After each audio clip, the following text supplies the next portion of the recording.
दिन बहू ने सास से पूछा, माँ जी मुझे एक बात बताइए, मैं हर रोज़ इतनी सारी गलतियाँ करती हूँ, कभी भी समय से नहीं उठती, कभी सब्जी में नमक या मिर्ची अधिक हो जाती हैं, तो कभी रोटियाँ या चावल जल जाता है, अक्सर दूध गिर जाता है, फिर भी आप मुझे डांटने के बजाय इतने प्यार से सिखाती हैं कि जितना मेरी माँ भी मुझे नहीं सिखाती थी।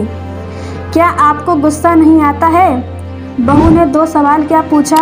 सास को तो जैसे सुनाने को कहानी मिल गई। कहने लगी, बहू जब मैं शादी करके इस घर में पहली बार आई तब मुझे खाना बनाना और घर का काम बिल्कुल भी नहीं आता था। मेरी सास तो घर का सारा काम मुझे सिखाती थी, लेकिन बहुत सख्ती से। वो छोटी छोटी गलतियों पर भी अक्सर मुझे डांटा करती थी और मेरे माता पिता को भी ताना मारती थी। छोटी छोटी बातों पर बखेड़ा खड़ा करना जैसे उनकी आदत थी, जिसके कारण मेरे मायके और ससुराल में तनाव अक्सर बना रहता था। यह बात तुम्हारे ससुर जी को बिल्कुल भी पसंद नहीं था। वो मुझसे बहुत प्यार करते थे, उनकी हर छोटी छोटी खुशियाँ मुझसे जुड़ी हुई थी। माँ जी को उन्होंने समझाने की बहुत कोशिश की, लेकिन वो किसी की सुनती नहीं थी। हमेशा यही कहती, तुम भले ही बीवी की गुलामी करो, लेकिन मैं बहू की गुलामी नहीं करूँगी। मैं एक सास हूँ और सास की तरह ही रहूँगी। वो अपनी माँ से बहुत प्यार करते थे, लेकिन मेरे प्रति माँ जी के कठोर व्यवहार से हमेशा दुखी रहते थे। वो कहीं भी मुझे बाहर घुमाने तक नहीं ले जा सकते थे और ना ही अपनी पसंद की कोई साड़ी या चीज़ मुझे दे सकते थे। मेरे ऊपर 1000 बंदिशें थीं।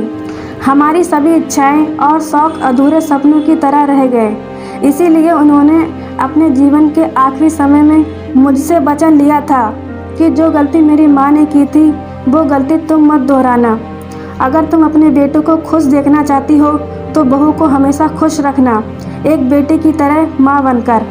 बस यही छोटी छोटी बातें हैं जिसे अपनाकर मैं तुम्हें और अपने परिवार खुश रखती हूँ।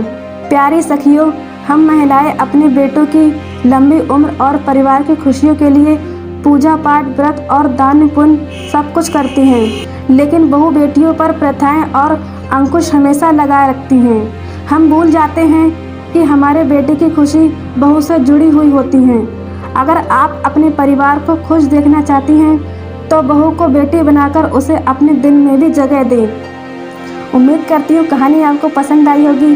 कहानी यदि पसंद आई हो तो वीडियो को लाइक, चैनल को सब्सक्राइब जरूर करें और इस कहानी पर आपकी क्या राय है कमेंट कर हमें ज़रूर बताएं। धन्यवाद।